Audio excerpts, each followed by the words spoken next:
Hay momentos en los que tu mente se convierte en tu peor enemigo, no porque piense cosas falsas necesariamente, sino porque el tono de la conversación interna se vuelve destructivo. El salmista, en medio de una crisis emocional profunda, hace algo que parece contraintuitivo. Interrumpe su propio monólogo de desesperación con una pregunta directa a su alma.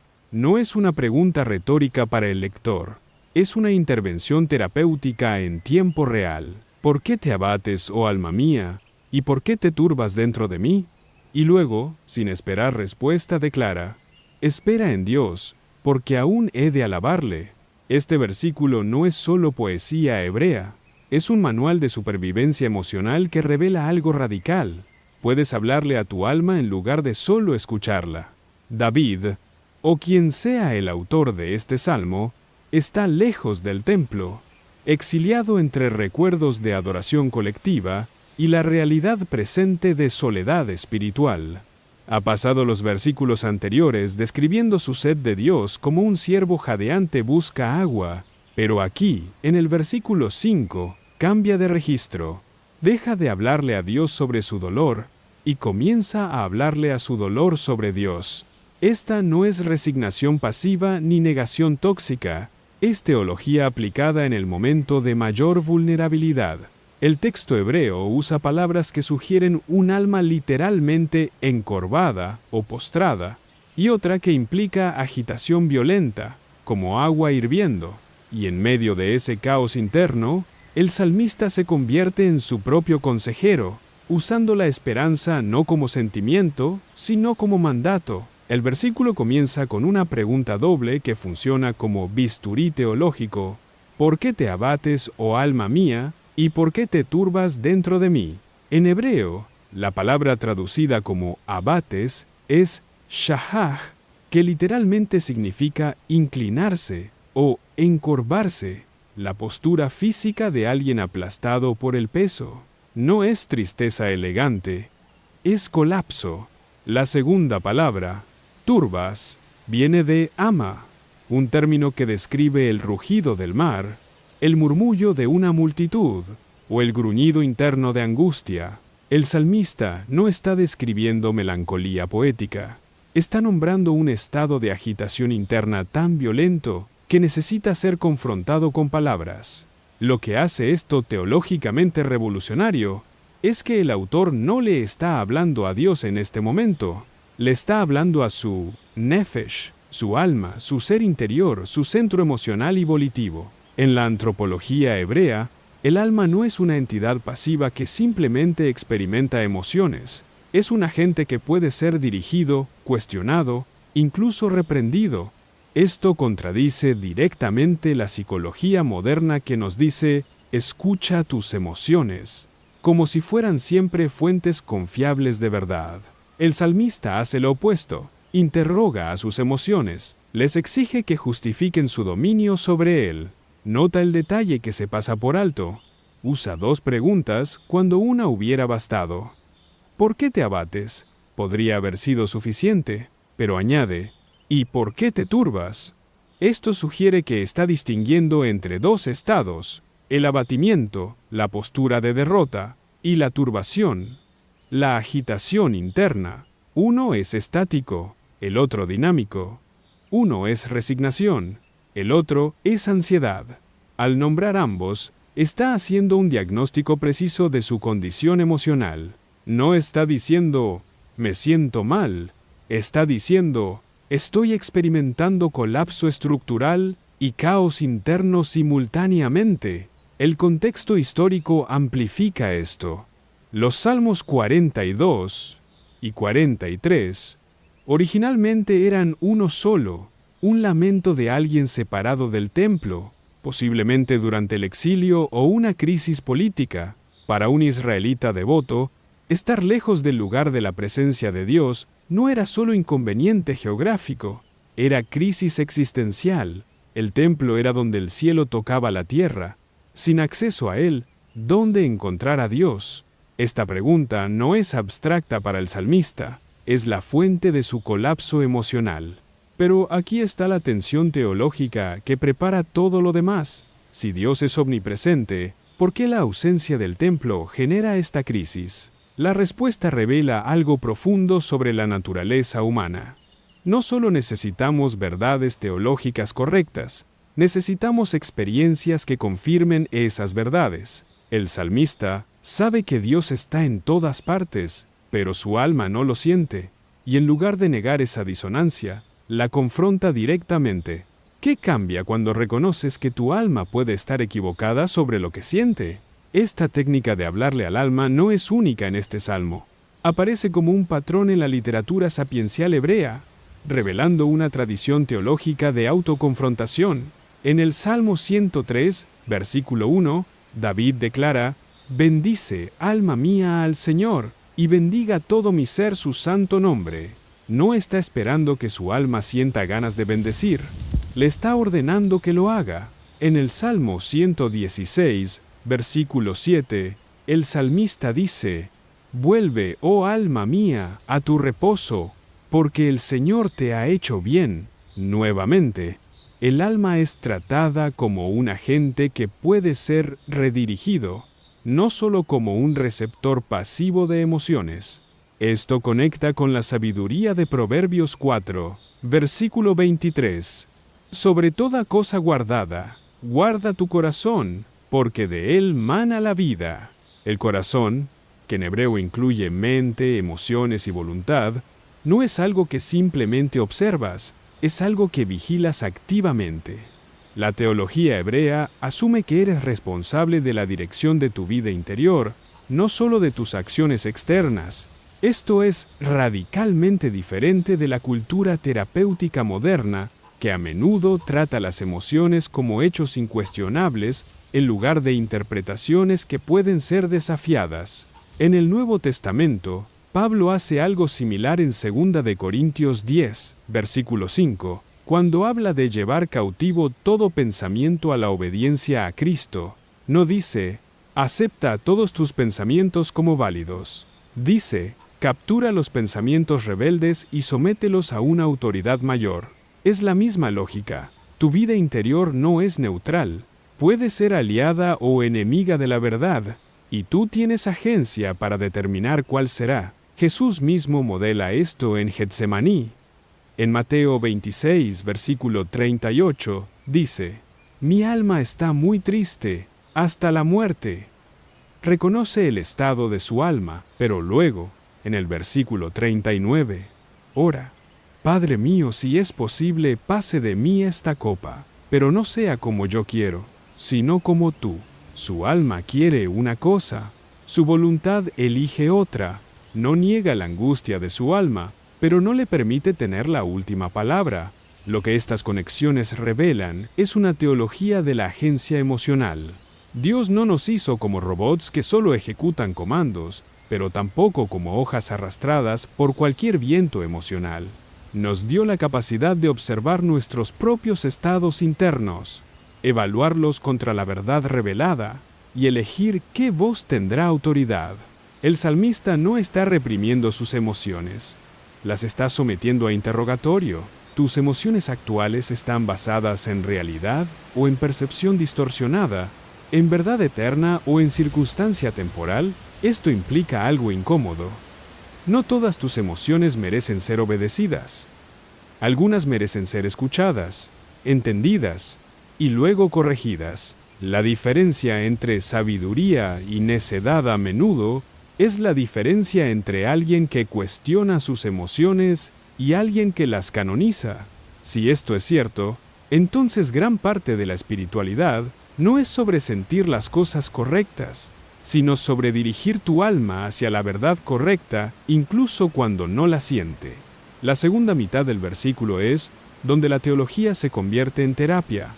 Espera en Dios, porque aún he de alabarle, salvación mía y Dios mío. Después de interrogar a su alma, el salmista le da una orden específica: esperar. En hebreo, yahal no significa espera pasiva, como quien espera el autobús. Significa esperanza activa, confianza tensa, anticipación que se aferra a una promesa, incluso cuando la evidencia visible sugiere lo contrario. Es la postura de alguien en una sala de emergencias esperando noticias del cirujano. No puedes hacer nada, pero tampoco puedes irte. Luego viene la razón para esa espera. Porque aún he de alabarle. Esto es futuro profético. El salmista no dice, espero que algún día me sienta mejor. Dice, con certeza volveré a alabarle. Está prediciendo su propia restauración, no basándose en sus sentimientos actuales, sino en el carácter de Dios. La frase, salvación mía y Dios mío, es posesiva y personal. No está hablando de Dios en abstracto, está reclamando una relación específica que su alma ha olvidado temporalmente, pero que sigue siendo real, traducido a experiencia humana concreta. Estás en medio de una crisis de salud mental. La depresión te dice que nada cambiará. La ansiedad te dice que todo empeorará. Y en ese momento, tienes una opción. Puedes aceptar esas voces como la realidad final, o puedes hacer lo que hizo el salmista, interrumpir el monólogo destructivo con una pregunta y una orden. ¿Por qué estoy dejando que esta narrativa domine? Alma mía, tu trabajo ahora no es sentir alivio. Tu trabajo es esperar en quien ha demostrado ser fiel antes y lo será de nuevo. Esto cambia cómo enfrentas las decisiones éticas en medio de la confusión emocional. Cuando tu alma te dice, abandona, no vale la pena, nadie lo notará, puedes responder, ¿por qué te turbas? Esa no es la verdad completa. Espera, actúa según lo que sabes que es cierto, no según lo que sientes que es abrumador. No estás negando tus emociones, las estás subordinando a una autoridad mayor. En términos de identidad, esto significa que no eres la suma de tus estados emocionales actuales. Eres alguien capaz de observar esos estados, evaluarlos y elegir qué narrativa seguir. El salmista no dice no estoy triste, dice estoy triste, pero esa tristeza no tiene la última palabra sobre quién es Dios, ni sobre quién soy yo en relación con Él. Una pregunta reflexiva práctica. ¿Cuál es la narrativa que tu alma te está repitiendo en este momento? ¿Es una narrativa basada en circunstancia temporal o en carácter eterno? Esta semana, cuando tu diálogo interno se vuelva destructivo, prueba esto. Detente. Nombra lo que sientes con precisión, como el salmista nombró abatimiento y turbación, y luego pregúntale a tu alma, ¿por qué está permitiendo que esa narrativa domine? No para negar el dolor, sino para recordarle a tu alma quién tiene la autoridad final. Porque la diferencia entre desesperación y esperanza a menudo no es un cambio de circunstancias, sino un cambio de interlocutor interno. El mandato espera en Dios merece una excavación más profunda porque en la teología bíblica, la espera no es virtud pasiva, sino acto de resistencia. La palabra hebrea yahal aparece 48 veces en el Antiguo Testamento, y casi siempre en contextos de crisis, donde la acción humana ha llegado a su límite. No es la espera de quien tiene opciones y elige posponer. Es la espera de quien ha agotado todas las opciones y solo le queda confiar. Esto es crucial. El salmista no está eligiendo esperar porque sea paciente por naturaleza. Está eligiendo esperar porque reconoce que su alma, en su estado actual, no puede generar su propia salvación. Isaías 40, versículo 31, usa la misma raíz. Pero los que esperan en el Señor renovarán sus fuerzas, levantarán alas como las águilas, correrán y no se cansarán, caminarán y no se fatigarán. La espera no es el fin, es el medio para la renovación. Pero nota la secuencia. Primero esperar, luego renovación, luego acción. El orden importa. Si intentas la acción sin la espera, operas desde tus propios recursos agotados. La espera es el espacio donde Dios reabastece lo que el alma ha perdido. Lamentaciones 3, versículos 25 y 26, profundiza esto. Bueno es el Señor para los que en Él esperan, para el alma que le busca. Bueno es esperar en silencio la salvación del Señor. Aquí la espera está vinculada con el silencio, no porque Dios exija que no hables, sino porque el silencio es la postura de quien ha dejado de argumentar con la realidad y ha comenzado a recibir lo que Dios quiere dar.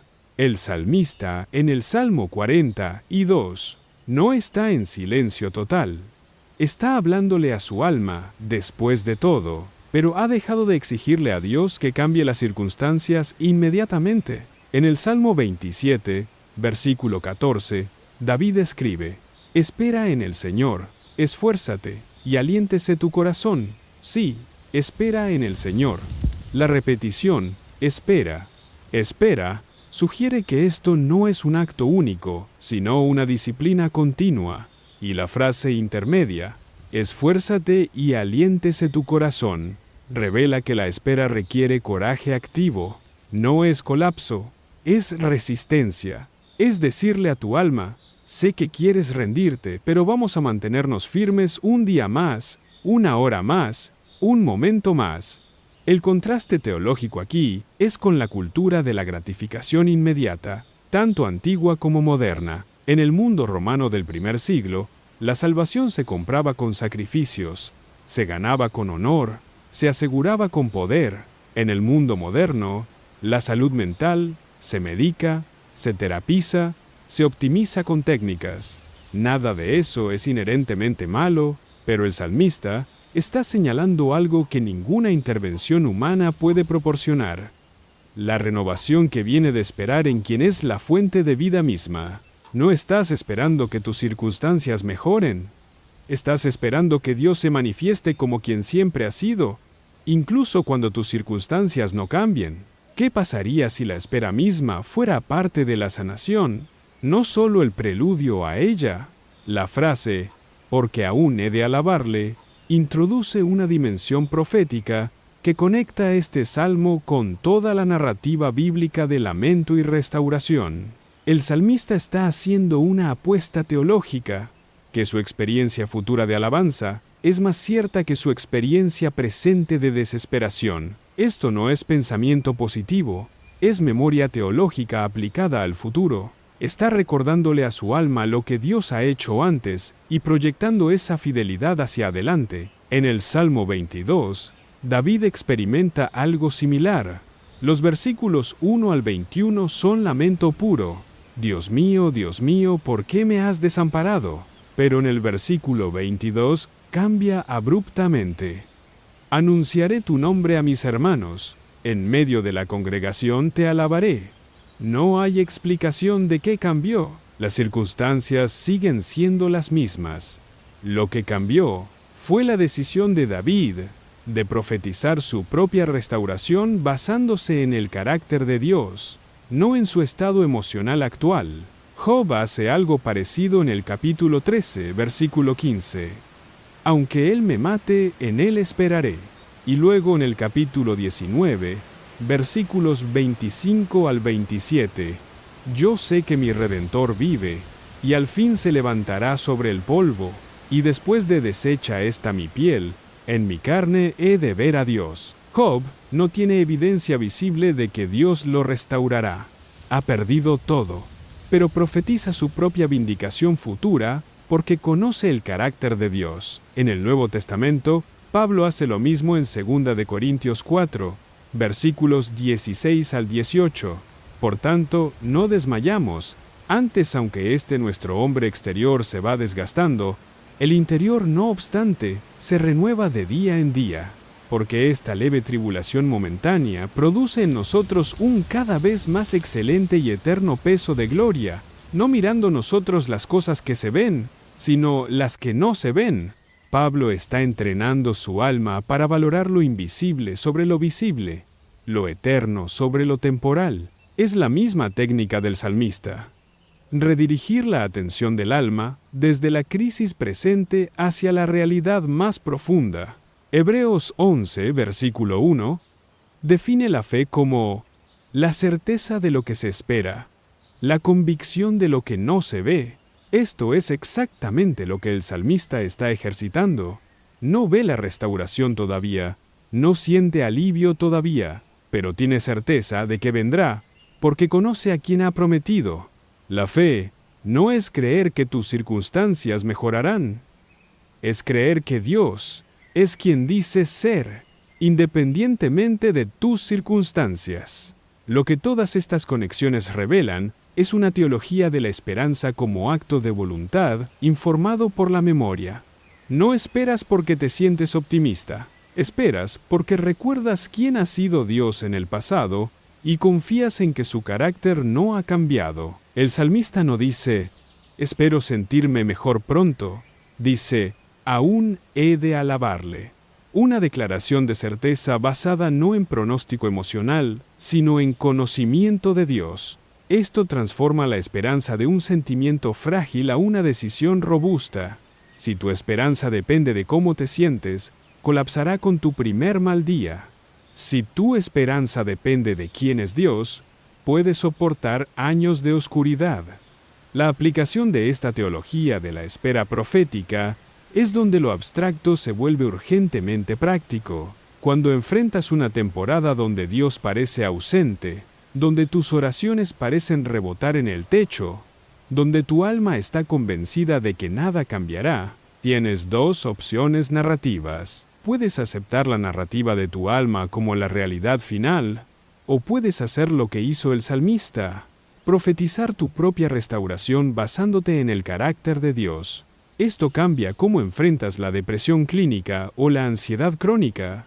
No estás negando la realidad de tu condición, estás negando que tu condición tenga la autoridad para definir tu futuro. Puedes decir, sí, hoy me siento desesperado, pero conozco a alguien cuyo carácter es más confiable que mis sentimientos, y basándome en quién es él, declaro que esto no es el final de mi historia. No es pensamiento mágico. Es teología aplicada. En términos de relaciones rotas, esto significa que puedes estar en medio del dolor del rechazo o la traición, y aún así decirle a tu alma, espera. No sabemos cómo Dios redimirá esto, pero sabemos que Él redime. Aún he de alabarle, no porque esta relación se restaure necesariamente, sino porque Él me mostrará que su presencia es suficiente incluso si esta persona nunca regresa. La esperanza no está en que las circunstancias cambien según tus deseos, sino en que Dios se mostrará fiel de maneras que quizás no puedas imaginar ahora. Para decisiones de propósito y vocación, cuando sientes que has perdido tu camino, o que tus esfuerzos no tienen sentido, puedes aplicar esta misma lógica. Alma mía, ¿por qué te turbas porque no ves resultados inmediatos? Espera en Dios. Aún he de alabarle por lo que Él está construyendo en mí y a través de mí, incluso si no veo el edificio completo todavía. La espera no es tiempo perdido. Es el espacio donde Dios hace trabajo invisible que se manifestará más adelante. Una pregunta reflexiva práctica. ¿Qué verdad sobre el carácter de Dios necesitas recordarle a tu alma esta semana? No una verdad genérica, sino algo específico que Él ha demostrado en tu propia historia o en la historia bíblica. Esta semana, cuando tu alma te diga que la situación es desesperada, interrumpe ese monólogo con una profecía basada en memoria. Aún he de alabarle porque Él es inserta aquí el atributo específico de Dios que tu alma ha olvidado.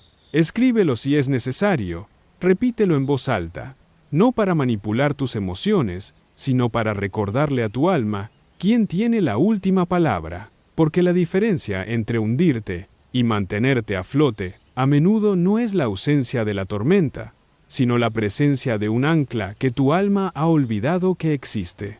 Hay un detalle estructural en este versículo que revela algo profundo sobre la naturaleza cíclica de la lucha espiritual.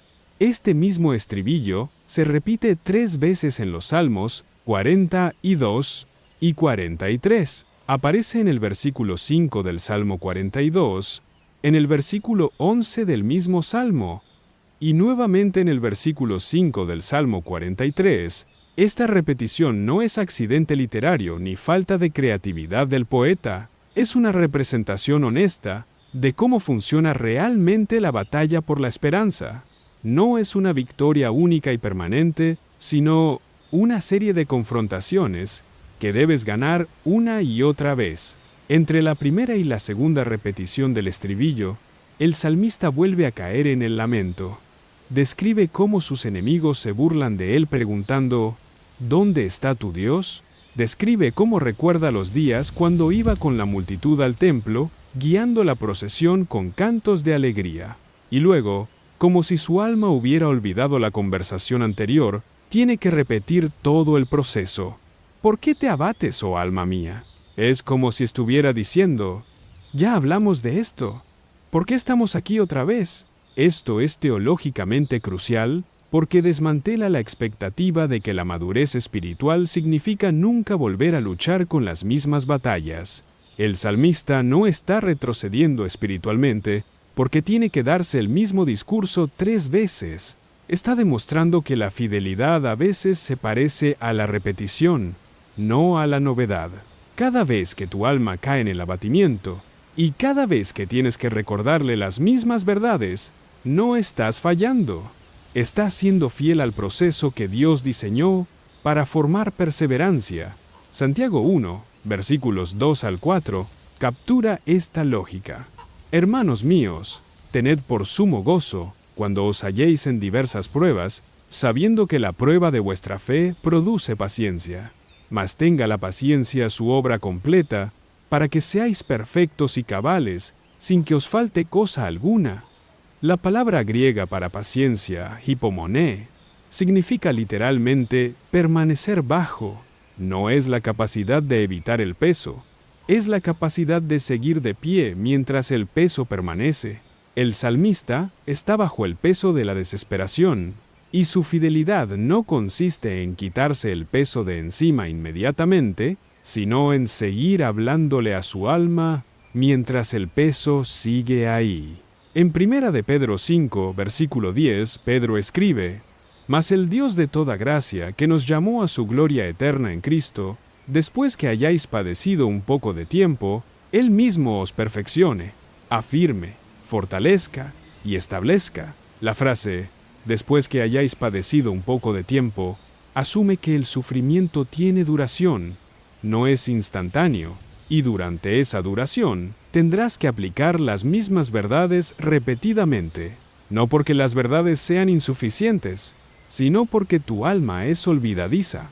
El contraste aquí es con la espiritualidad de avance continuo, que promete que cada día serás más fuerte, más feliz, más victorioso que el anterior. La Biblia promete algo diferente, que serás más fiel, lo cual a veces se parece a repetir las mismas batallas con la misma determinación. El salmista no está avanzando linealmente hacia la alegría permanente, está aprendiendo a sostener la esperanza en medio de circunstancias que no cambian.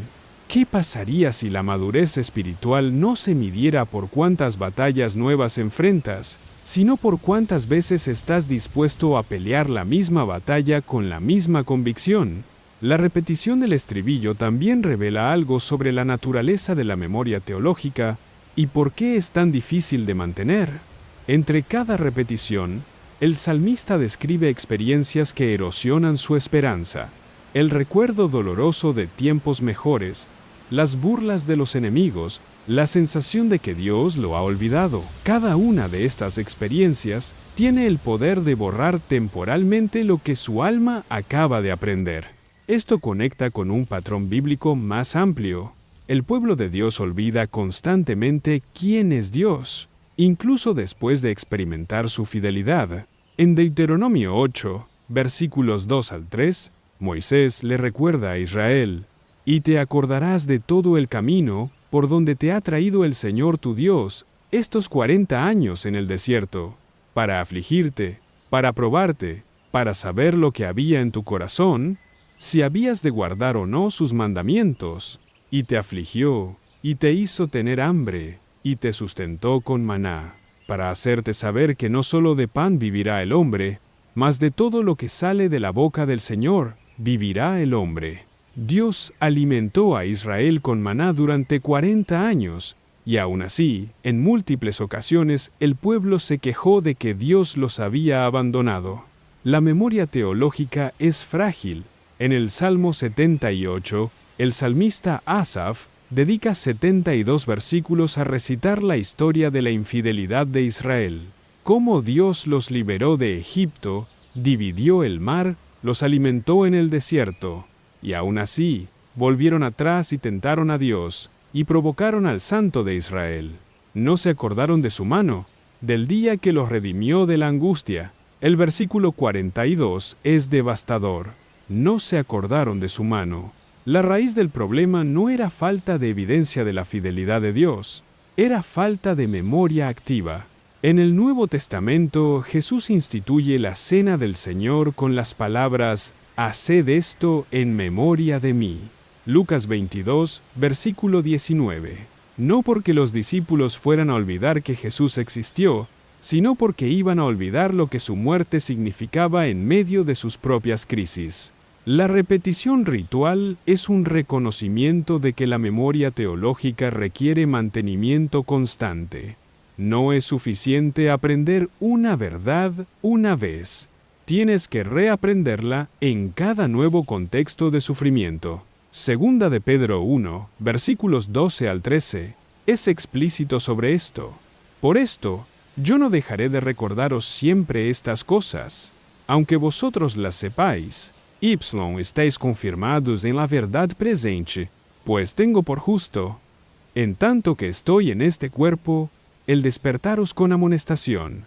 Pedro no está enseñando cosas nuevas, está recordando cosas conocidas, porque el problema no es ignorancia, es olvido. Tu alma no necesita información nueva tanto como necesita recordar información antigua en el momento de crisis. Lo que estas conexiones revelan es que la repetición no es señal de fracaso espiritual, es la estructura de la fidelidad.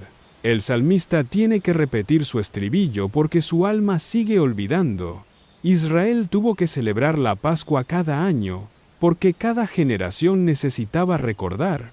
Los cristianos toman la comunión regularmente porque la memoria de la cruz se desvanece bajo el peso de la vida diaria. Si esto es cierto, entonces parte de tu disciplina espiritual no es buscar nuevas revelaciones constantemente, sino crear sistemas para recordar las revelaciones que ya tienes. ¿Cuántas de tus crisis actuales son realmente crisis de memoria disfrazadas de crisis de circunstancia? La aplicación práctica de esta teología de la repetición fiel transforma cómo enfrentas las luchas recurrentes. Cuando te encuentras lidiando con la misma ansiedad, la misma tentación, la misma duda que pensabas haber superado hace meses o años, la tentación es interpretar eso como fracaso espiritual. ¿Por qué sigo aquí? ¿Por qué no he crecido más allá de esto? Pero el salmista te da permiso para ver eso de manera diferente. No estás retrocediendo, estás en otra ronda de la misma batalla, y tu fidelidad consiste en pelearla nuevamente con las mismas armas que funcionaron antes. Esto cambia cómo enfrentas la depresión recurrente o los patrones de pensamiento destructivos. En lugar de sentir vergüenza porque ya deberías haber superado esto, puedes reconocer: mi alma ha olvidado otra vez. Necesito tener la misma conversación con ella que tuve la última vez. Y luego, con paciencia, repites el proceso. ¿Por qué te abates, alma mía? Espera en Dios. Aún he de alabarle. No es falta de progreso. Es mantenimiento de la esperanza en un mundo que constantemente intenta erosionarla. En términos de relaciones, esto significa que cuando surgen los mismos conflictos o patrones dañinos que pensabas haber resuelto, no necesariamente significa que la relación está condenada. Puede significar que ambos necesitan recordar las mismas verdades sobre gracia, perdón y compromiso que aplicaron antes. La repetición no es señal de que la relación no funciona, es señal de que están en territorio humano, donde la memoria es frágil y las verdades necesitan ser reaplicadas constantemente. Para tu vida de oración, esto libera la presión de sentir que cada temporada de oración debe ser más profunda o más poderosa que la anterior. A veces, la oración fiel se parece a repetir las mismas peticiones, recordarle a Dios y a tu alma las mismas promesas, confesar las mismas debilidades. No porque Dios necesite que se lo repitas, sino porque tu alma necesita escucharse a sí misma, declarando esas verdades una y otra vez, hasta que se arraiguen más profundo que tus circunstancias.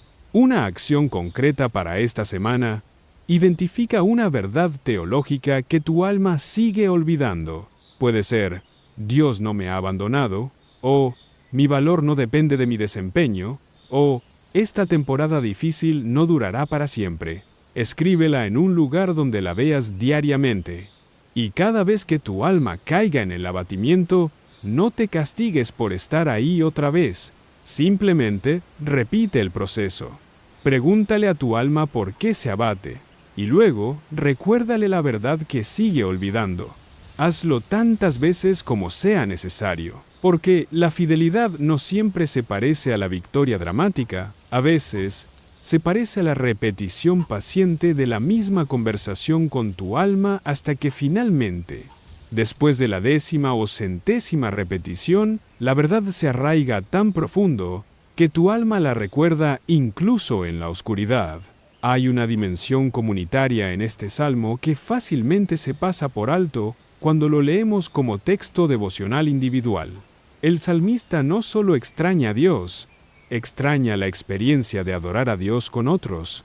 En el versículo 4, justo antes de nuestro estribillo, escribe: «Me acuerdo de estas cosas y derramo mi alma dentro de mí, de cómo yo fui con la multitud y la conduje hasta la casa de Dios, entre voces de alegría y de alabanza del pueblo en fiesta». Su crisis no es solo teológica, es también social y litúrgica. Está aislado de la comunidad de fe, y ese aislamiento amplifica su desesperación. Esto es teológicamente significativo porque revela que Dios no diseñó la fe para ser sostenida en aislamiento perpetuo. Hebreos 10, versículos 24 y 25, hace esto explícito. Y considerémonos unos a otros para estimularnos al amor y a las buenas obras, no dejando de congregarnos, como algunos tienen por costumbre, sino exhortándonos, y tanto más, cuanto veis que aquel día se acerca. La congregación no es opcional para la salud espiritual, es parte del diseño. Cuando te aíslas, voluntaria o involuntariamente, tu alma pierde uno de los recursos que Dios proveyó para sostener la esperanza. En Eclesiastés 4, versículos 9 al 12, el predicador observa: «Mejores son 2 que 1, porque tienen mejor paga de su trabajo, porque si cayeren, el uno levantará a su compañero, pero ay del solo, que cuando cayere, no habrá segundo que lo levante, y si alguno prevaleciere contra uno, 2 le resistirán, y cordón de 3 dobleces no se rompe pronto». El salmista está experimentando el ay del solo. No tiene a alguien físicamente presente para levantarlo cuando cae en la desesperación. Tiene que ser su propio levantador, hablándole a su propia alma porque no hay otra voz humana disponible. Pero aquí está el detalle que se pasa por alto. Incluso en su aislamiento, el salmista está usando lenguaje y teología que aprendió en comunidad. Las preguntas que le hace a su alma, el mandato de esperar en Dios, la certeza de que volverá a alabar, todo esto es vocabulario teológico que no inventó en el momento de crisis. Lo aprendió en los días cuando estaba con la multitud en la casa de Dios. La comunidad pasada está sosteniendo su fe presente, incluso en su ausencia física. Esto conecta con la función de la liturgia y la memoria corporativa. Cuando participas en adoración comunitaria, no solo estás experimentando un momento emocional, estás internalizando un vocabulario teológico que tu alma podrá usar más adelante cuando estés solo. Estás construyendo una biblioteca interna de verdades, canciones, oraciones y patrones de pensamiento que se activarán automáticamente cuando tu alma caiga en crisis. El salmista está haciendo un retiro de esa cuenta bancaria teológica que llenó durante años de adoración comunitaria. Primera de Tesalonicenses 5, versículo 11, instruye: «Por lo cual, animaos unos a otros, y edificaos unos a otros, así como lo hacéis». La palabra griega oikodomeo, edificar, es un término de construcción. Cuando te congregas con otros creyentes, no solo estás pasando tiempo social, Estás participando en un proyecto de construcción mutua. Estás ayudando a construir la estructura teológica en el alma de otros, y ellos están construyendo la tuya. Y cuando llega la tormenta y estás solo, esa estructura es lo que evita que tu alma colapse completamente. ¿Qué pasaría si tu participación en la comunidad de fe no fuera principalmente sobre lo que recibes en el momento, sino sobre lo que estás almacenando para las crisis futuras? La tensión entre el aislamiento forzado y la necesidad de comunidad también revela algo sobre la naturaleza de la presencia de Dios.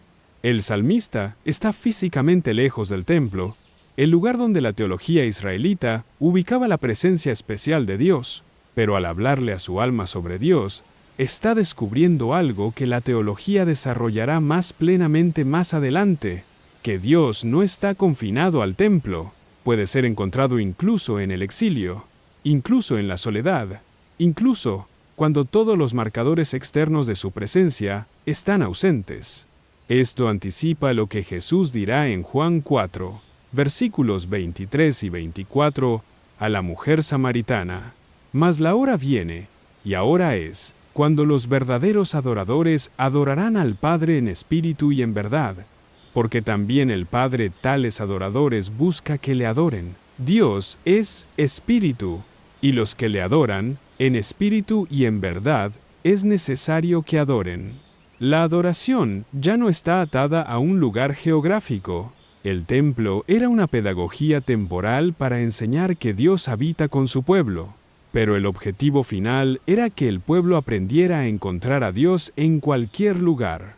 Pablo desarrolla esto en Hechos 17, versículos 27 y 28, cuando predica en Atenas, para que buscasen a Dios si en alguna manera, palpando, puedan hallarle, aunque ciertamente no está lejos de cada uno de nosotros, porque en Él vivimos, y nos movemos, y somos. Dios no está distante esperando que viajes a un lugar sagrado, está tan cerca que tu existencia misma depende de Él momento a momento. El salmista está aprendiendo esto de la manera difícil. En la ausencia del templo, está descubriendo que Dios es accesible directamente. En 1 Corintios 3, versículo 16, Pablo lleva esto a su conclusión lógica. ¿No sabéis que sois templo de Dios y que el Espíritu de Dios mora en vosotros? Para los creyentes del Nuevo Pacto, el templo no es un edificio en Jerusalén, es tu propio ser. La presencia de Dios no está a kilómetros de distancia, está dentro de ti. Esto no anula la necesidad de comunidad, pero sí significa que incluso cuando la comunidad no está disponible, Dios sí lo está. El Salmo 139 explora esta omnipresencia de manera poética. Los versículos 7 al 10 preguntan: ¿A dónde me iré de tu espíritu? ¿Y a dónde huiré de tu presencia? Si subiere a los cielos, allí estás tú. Y si en el Seol hiciere mi estrado, he aquí, allí tú estás. Si tomare las alas del alba, y habitare en el extremo del mar, aun allí me guiará tu mano, y me asirá tu diestra. No hay lugar, ni siquiera el exilio más remoto, donde Dios esté ausente. Lo que estas conexiones revelan es una progresión teológica, desde la presencia localizada de Dios en el templo, hasta la presencia universal de Dios en toda la creación, hasta la presencia interna de Dios en el creyente. El salmista está en medio de esa transición, extrañando la presencia localizada, pero descubriendo la presencia universal. Su conversación con su alma es evidencia de que Dios está presente incluso en su aislamiento, dándole las palabras para confrontar su desesperación. Si esto es cierto, entonces tu sensación de que Dios está ausente puede ser precisamente el contexto donde descubres que Él está más cerca de lo que pensabas, solo que de una manera diferente a la que esperabas. La aplicación de esta teología de la presencia en el aislamiento es especialmente relevante en una era de fragmentación social y soledad epidémica. Puedes estar físicamente rodeado de personas y aún sentirte espiritualmente aislado, o puedes estar literalmente solo, separado de tu comunidad de fe por distancia, enfermedad, conflicto o circunstancia. En cualquier caso, el salmista te muestra que el aislamiento no tiene que significar abandono espiritual. Cuando no puedes estar físicamente presente en tu comunidad de fe, puedes hacer lo que hizo el salmista, hacer un retiro de la cuenta bancaria teológica que llenaste durante los tiempos de comunidad. Recuerda las canciones que cantaste. Recuerda las verdades que escuchaste predicar. Recuerda las conversaciones que tuviste con otros creyentes sobre quién es Dios. Esos recuerdos no son nostalgia vacía. Son recursos teológicos que puedes usar para hablarle a tu alma en el presente. Esto también significa que cuando estás en comunidad, tu participación tiene un propósito doble. No solo estás adorando en el momento, estás almacenando recursos para las temporadas de aislamiento que inevitablemente vendrán. Cada canción que cantas con atención, cada sermón que escuchas con intención, cada conversación teológica que tienes con profundidad, está construyendo la estructura que sostendrá tu alma cuando estés solo. La comunidad no es solo para el presente, es inversión para el futuro. Para aquellos que están en aislamiento forzado ahora mismo, ya sea por enfermedad, por conflicto relacional, por ubicación geográfica o por temporada de vida, el salmista te da permiso para lamentar esa pérdida. No tienes que pretender que el aislamiento no duele, pero también te muestra que puedes hablarle a tu alma incluso sin la voz de otros creyentes físicamente presentes. Puedes preguntarle, ¿por qué te abates? ¿Es porque extrañas la comunidad? Eso es válido, pero recuerda lo que aprendiste cuando estabas en comunidad. Recuerda quién es Dios. Espera en Él. Aún has de alabarle, y parte de esa alabanza futura será con otros nuevamente. Una pregunta reflexiva práctica. ¿Qué verdades teológicas has aprendido en comunidad que tu alma necesita recordar ahora? ¿Qué canciones? ¿Qué pasajes? ¿Qué conversaciones almacenaste durante tiempos de conexión que pueden sostenerte durante tiempos de aislamiento? Esta semana, si estás en comunidad, participa con la intención de almacenar recursos para el futuro. Si estás aislado, haz un inventario de los recursos que ya almacenaste y úsalos deliberadamente para hablarle a tu alma, porque Dios diseñó la comunidad como un sistema de apoyo, pero también te equipó para que cuando el sistema no esté disponible temporalmente, aún tengas acceso directo a él. La comunidad es el método preferido de Dios para sostener tu fe, pero no es el único método.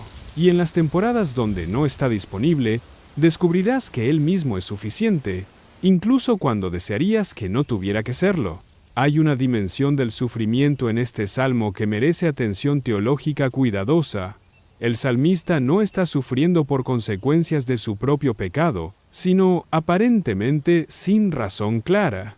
No hay confesión de transgresión, no hay arrepentimiento de idolatría, no hay reconocimiento de que esto es disciplina divina merecida. Simplemente está sufriendo, y esa falta de explicación es parte de lo que hace el sufrimiento tan desorientador. Esto coloca al Salmo 42 en la tradición de la literatura sapiencial que lidia con el sufrimiento inexplicable, junto con Job y algunos salmos de lamento. En Job, el problema central no es que Job esté sufriendo, sino que está sufriendo sin causa aparente. Job 1, versículo 1, establece desde el principio: hubo en tierra de Uz un varón llamado Job, y era este hombre perfecto y recto, temeroso de Dios y apartado del mal, y sin embargo, pierde todo. Sus amigos insisten en que debe haber pecado oculto, porque en su teología, el sufrimiento siempre es proporcional al pecado, pero el narrador ya le dijo al lector que Job es inocente. El libro entero es una exploración de qué hacer cuando sufres y no hay explicación moral clara. El salmista está en territorio similar. No sabemos exactamente por qué está exiliado del templo, pero no hay indicación de que sea castigo divino. Esto es importante porque significa que su conversación con su alma no incluye «te lo merecías» o «esto es consecuencia de tus decisiones». En cambio, está lidiando con el tipo de sufrimiento que simplemente viene con vivir en un mundo caído. Pérdida, separación, circunstancias fuera de tu control, y su alma está abatida no porque se sienta culpable, sino porque se siente abandonada. Esto conecta con la distinción teológica entre sufrimiento disciplinario y sufrimiento pedagógico. Hebreos 12, versículos 5 al 11, habla del sufrimiento como disciplina del Padre que produce fruto apacible de justicia. Pero no todo sufrimiento es disciplina por pecado específico. A veces es pedagogía. Dios enseñándote algo que solo puedes aprender en el sufrimiento. Primera de Pedro 1, versículos 6 y 7. Dice, en lo cual vosotros os alegráis, aunque ahora por un poco de tiempo, si es necesario, tengáis que ser afligidos en diversas pruebas, para que sometida a prueba vuestra fe, mucho más preciosa que el oro, el cual, aunque perecedero se prueba con fuego, sea hallada en alabanza, gloria y honra cuando sea manifestado Jesucristo. El salmista está en una prueba, no en un castigo. Y la diferencia importa porque cambia cómo interpretas lo que Dios está haciendo. Si esto es castigo, entonces Dios está enojado contigo y necesitas arrepentirte. Si esto es prueba, entonces Dios está confiando en que tu fe puede soportar el peso, y tu tarea no es arrepentirte, sino perseverar. El salmista está eligiendo la segunda interpretación. No le está preguntando a su alma, ¿qué hicimos mal? Le está preguntando, ¿por qué estás colapsando cuando deberías estar esperando? Esto también conecta con la teología del sufrimiento redentor que se desarrolla plenamente en el Nuevo Testamento. Romanos 8, versículos 18 al 25, habla de cómo toda la creación gime a una, y a una está con dolores de parto hasta ahora. El sufrimiento no siempre es personal, a veces es cósmico. Estás sufriendo no porque Dios esté enojado contigo, sino porque vives en un mundo que aún no ha sido completamente redimido. Y en ese contexto, tu tarea no es encontrar la causa moral de tu sufrimiento, sino aprender a esperar con esperanza la redención que viene. ¿Qué cambia cuando dejas de preguntarle a Dios, ¿por qué yo? Y comienzas a preguntarle a tu alma, ¿por qué estás colapsando cuando sabes cómo termina esta historia? La ausencia de explicación clara para el sufrimiento del salmista también abre espacio para una teología de la confianza en la oscuridad. Cuando no sabes por qué estás sufriendo, no puedes confiar en tu capacidad de entender el plan de Dios. Solo puedes confiar en el carácter de Dios. Esto es lo que los teólogos llaman fe desnuda. Fe que no tiene el apoyo de explicaciones satisfactorias, solo el apoyo del conocimiento de quién es Dios. Proverbios 3, versículos 5 y 6, articula esto como principio. Fíate del Señor de todo tu corazón, y no te apoyes en tu propia prudencia. Reconócelo en todos tus caminos, y Él enderezará tus veredas. La frase, no te apoyes en tu propia prudencia, es crucial. Tu capacidad de entender por qué estás sufriendo es limitada. Tu capacidad de confiar en quien te creó no tiene que serlo. El salmista está practicando esto. No entiende por qué está en esta situación, pero conoce a Dios lo suficiente como para ordenarle a su alma que espere. Isaías 55, versículos 8 y 9, Dios declara, porque mis pensamientos no son vuestros pensamientos, ni vuestros caminos mis caminos, dijo el Señor. Como son más altos los cielos que la tierra, así son mis caminos más altos que vuestros caminos, y mis pensamientos más que vuestros pensamientos. Esto no es Dios siendo arbitrario, es Dios siendo honesto sobre la brecha entre su perspectiva eterna y tu perspectiva temporal. Hay cosas que Él ve que tú no puedes ver todavía. Y en esa brecha, tienes que elegir, ¿confiarás en tu capacidad limitada de entender? ¿O confiarás en su carácter ilimitado? Job 42 es el final de la historia de Job, y es notable por lo que no incluye. Dios nunca le explica a Job por qué sufrió. Nunca menciona la conversación entre Dios y Satanás en los capítulos 1 y 2. Nunca dice, esto fue una prueba y la pasaste. En cambio, Dios le muestra a Job la inmensidad de la creación, y básicamente dice, ¿Confías en que quien diseñó todo esto sabe lo que está haciendo contigo? Y Job responde en el versículo 5, de oídas te había oído, mas ahora mis ojos te ven. Job no recibe explicaciones, recibe una revelación más profunda de quién es Dios. Y eso es suficiente. En el Nuevo Testamento, Pablo experimenta algo similar. En 2 de Corintios 12, versículos 7 al 9, describe su aguijón en la carne y cómo rogó a Dios 3 veces que lo quitara. La respuesta de Dios no fue explicación, sino suficiencia. Bástate mi gracia, porque mi poder se perfecciona en la debilidad. Pablo no recibe la sanación que pidió ni la explicación de por qué tiene que sufrir. Recibe la promesa de que la gracia de Dios es suficiente para sostenerlo en el sufrimiento. Y Pablo concluye, por tanto, de buena gana me gloriaré más bien en mis debilidades, para que repose sobre mí el poder de Cristo. Lo que todas estas conexiones revelan es una teología que es incómoda para la mente moderna. No siempre recibirás explicaciones para tu sufrimiento. A veces, la única respuesta que Dios te dará es, confía en mí.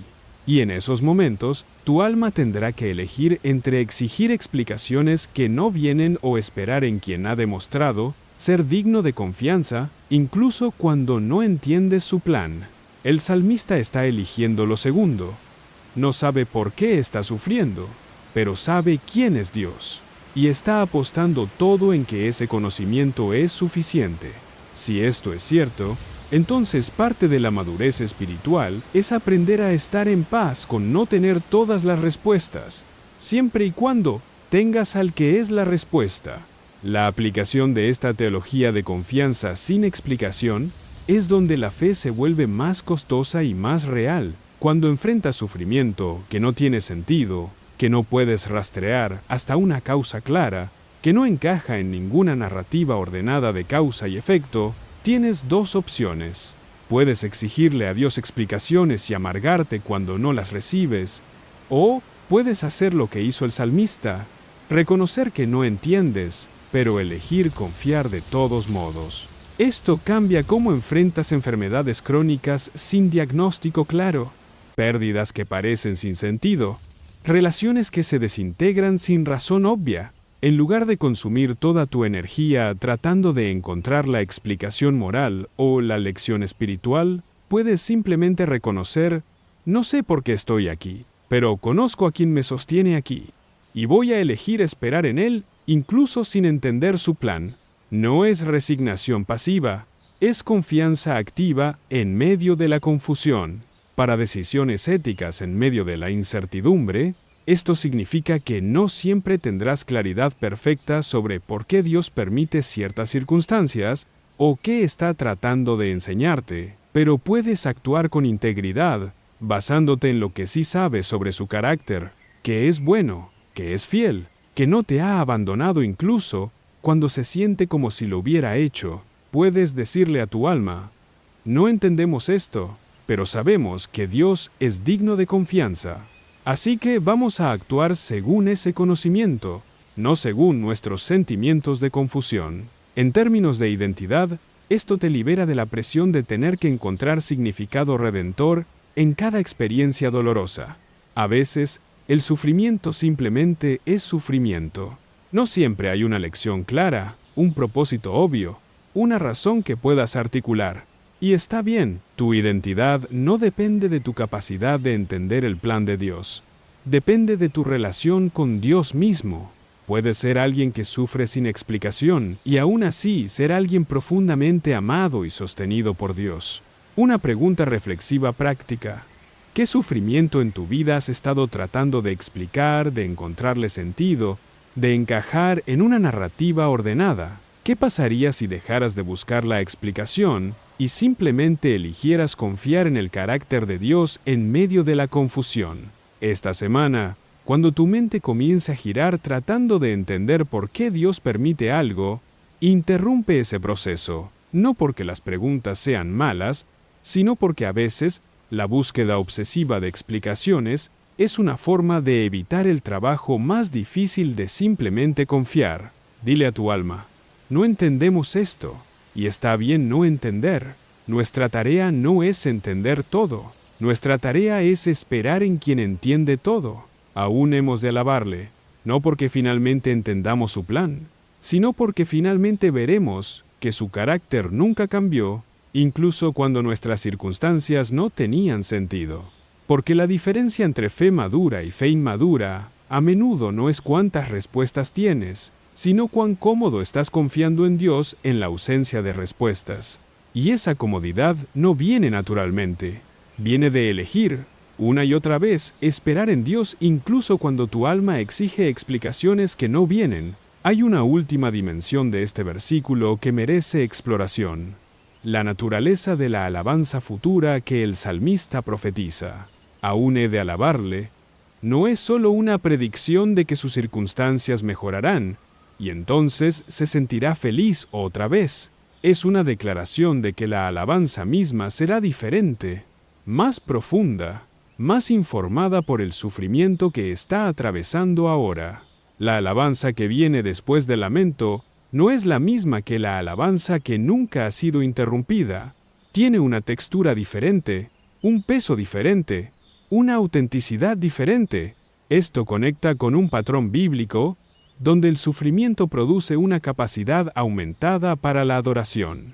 En el Salmo 30, versículo 5, David escribe: «Porque un momento será su ira, pero su favor dura toda la vida. Por la noche durará el lloro, y a la mañana vendrá la alegría». La alegría de la mañana no es simplemente el regreso al estado anterior al lloro. Es una alegría que solo puede existir porque el lloro la precedió.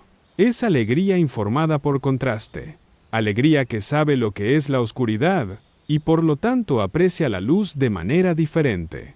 En el Salmo 116, el salmista describe una experiencia de casi muerte y rescate.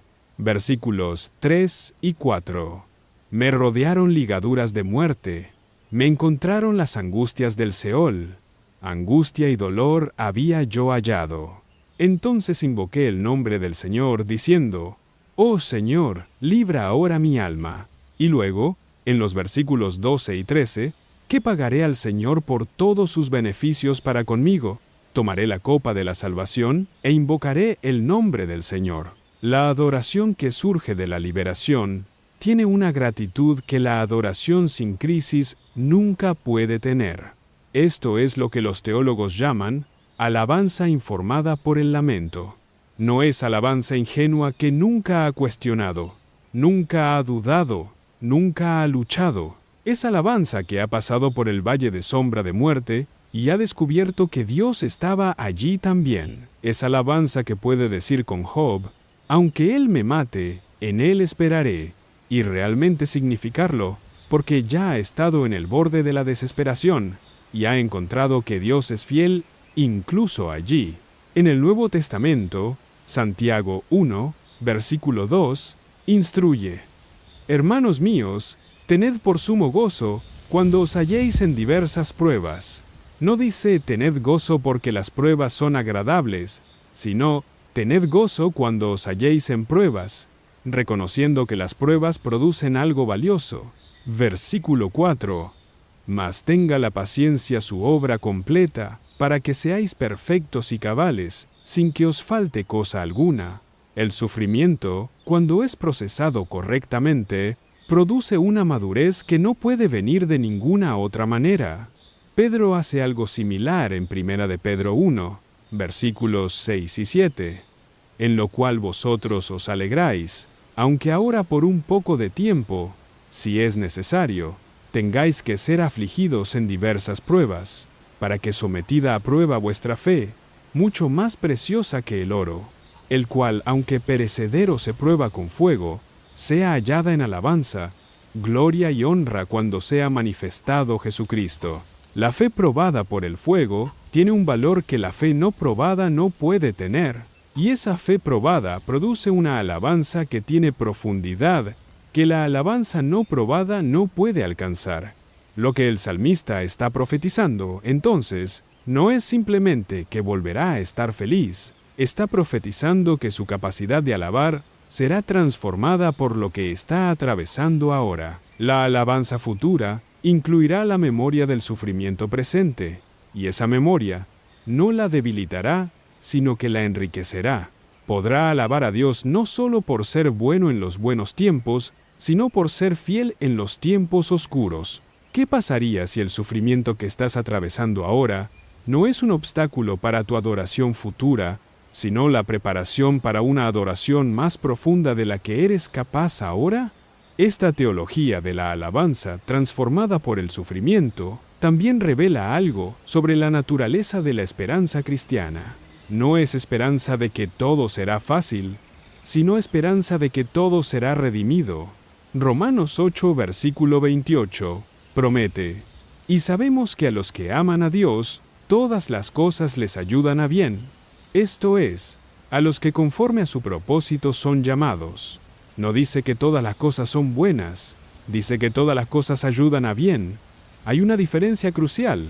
El sufrimiento no es bueno en sí mismo, pero Dios tiene la capacidad de tejer incluso el sufrimiento en un tapiz de redención. José, en Génesis 50, versículo 20, articula esto después de años de traición, esclavitud y prisión. Vosotros pensasteis mal contra mí, mas Dios lo encaminó a bien para hacer lo que vemos hoy, para mantener en vida a mucho pueblo. Sus hermanos lo vendieron como esclavo.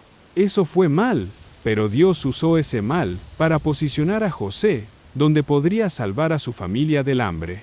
El mal no se convirtió en bueno. El mal fue redimido para propósitos buenos. José puede mirar atrás y ver cómo Dios estaba trabajando incluso en las partes más oscuras de su historia. El salmista está anticipando algo similar. No está diciendo, este sufrimiento es bueno. Está diciendo, Dios es tan fiel que incluso este sufrimiento no tendrá la última palabra. Aún he de alabarle, y cuando lo haga, mi alabanza incluirá la memoria de cómo Él me sostuvo aquí. La alabanza futura será testimonio de la fidelidad de Dios en el presente, incluso cuando esa fidelidad no se siente como rescate inmediato. Apocalipsis 7, versículos 13 al 17, describe una escena en el cielo donde una gran multitud está adorando. Versículo 14. Estos son los que han salido de la gran tribulación, y han lavado sus ropas, y las han emblanquecido en la sangre del Cordero. Su adoración no es a pesar de la tribulación, es informada por la tribulación. Han pasado por sufrimiento y han descubierto que el Cordero es digno de adoración incluso en medio del sufrimiento. Y ahora, en la presencia de Dios, su adoración tiene una profundidad que solo el sufrimiento redimido puede producir. Segunda de Corintios 1, versículos 3 y 4, Pablo escribe: Bendito sea el Dios y Padre de nuestro Señor Jesucristo, Padre de misericordias, y Dios de toda consolación, el cual nos consuela en todas nuestras tribulaciones, para que podamos también nosotros consolar a los que están en cualquier tribulación, por medio de la consolación con que nosotros somos consolados por Dios. El consuelo que recibes en tu sufrimiento no es solo para ti, es para que puedas consolar a otros más adelante. Tu sufrimiento presente está preparándote para un ministerio futuro que no podrías tener sin él. Lo que estas conexiones revelan es una teología de redención comprensiva. Dios no desperdicia nada. Incluso tu sufrimiento más oscuro, más confuso, más aparentemente sin sentido, puede ser tejido en la historia de su fidelidad. El salmista no sabe cómo Dios hará esto, pero confía en que lo hará. Aún he de alabarle. Es una apuesta en que Dios es tan bueno en redimir, que incluso este momento de desesperación se convertirá en material para alabanza futura. Si esto es cierto, entonces nada de lo que estás atravesando ahora es desperdicio. Todo es material crudo que Dios está preparando para transformar en testimonio de su fidelidad. La aplicación final de esta teología de alabanza transformada por el sufrimiento es quizás la más esperanzadora y la más desafiante. Significa que tu sufrimiento actual no es el final de tu historia, Es un capítulo que dará profundidad a todos los capítulos que vienen después. Cuando finalmente llegues al otro lado de esta crisis, no serás la misma persona que eras antes. Habrás aprendido cosas sobre Dios, sobre ti mismo, sobre la naturaleza de la fe, que solo se pueden aprender en la oscuridad. Esto cambia cómo enfrentas el sufrimiento prolongado. Cuando llevas meses o años en una situación difícil y comienzas a preguntarte si alguna vez terminará, puedes recordar que incluso si no termina pronto, no está siendo desperdiciado. Dios está usando este tiempo para profundizar tu capacidad de confiar, de esperar, de alabar. La persona que serás al final de esto tendrá una fe que la persona al principio no podía tener. Y esa fe producirá una alabanza que tiene peso, autenticidad y poder para animar a otros que están en su propia oscuridad. En términos de propósito, esto significa que tu sufrimiento actual puede ser parte de tu llamado futuro. Las personas que Dios usa más poderosamente para consolar a otros son a menudo las que han sido consoladas por Dios en sus propias tribulaciones. Tu dolor presente está preparándote para un ministerio futuro. No porque Dios causó el dolor para ese propósito, sino porque Él es tan bueno en redimir que puede tomar incluso lo que fue destinado para mal y usarlo para bien. Para tu vida de adoración, esto significa que puedes comenzar a alabar ahora, no porque sientas ganas, sino como acto profético. Puedes decir: Dios, no entiendo lo que estás haciendo, pero confío en que eres fiel. Y elijo alabarte ahora, en medio de esto, como anticipo de la alabanza más profunda que tendré cuando vea cómo redimiste todo esto. Esa alabanza en la oscuridad es una de las formas más poderosas de resistencia espiritual. Es decirle a tu alma, a las fuerzas de la oscuridad y al universo mismo: mi alabanza no depende de mis circunstancias, depende del carácter de Dios, y ese carácter no cambia. Una acción concreta para esta semana. Escribe una oración o una declaración de alabanza que incluya tanto tu sufrimiento presente como tu confianza en la fidelidad futura de Dios. Algo como: Dios, estoy en... Describe tu situación y no entiendo por qué, pero confío en que eres fiel y declaro que aún he de alabarte, no solo cuando esto termine, sino por cómo me sostendrás mientras dure.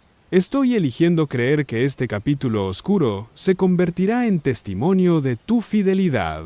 Léela en voz alta cada día esta semana, especialmente en los momentos cuando tu alma comience a abatirse. Porque la diferencia entre desesperación y esperanza transformadora no es la ausencia de sufrimiento, sino la presencia de una convicción profunda de que Dios está escribiendo una historia más grande de la que puedes ver ahora. Y cuando finalmente veas esa historia completa, cuando mires atrás y veas cómo Él te sostuvo en cada momento oscuro, tu alabanza tendrá una profundidad que solo el sufrimiento redimido puede producir. El salmista está apostando todo en esa promesa y te está invitando a hacer la misma apuesta, que Dios es tan fiel que incluso tu momento más oscuro se convertirá en material para tu alabanza más profunda. Aún has de alabarle, no a pesar de lo que estás atravesando, sino en parte debido a cómo Él te sostendrá a través de ello.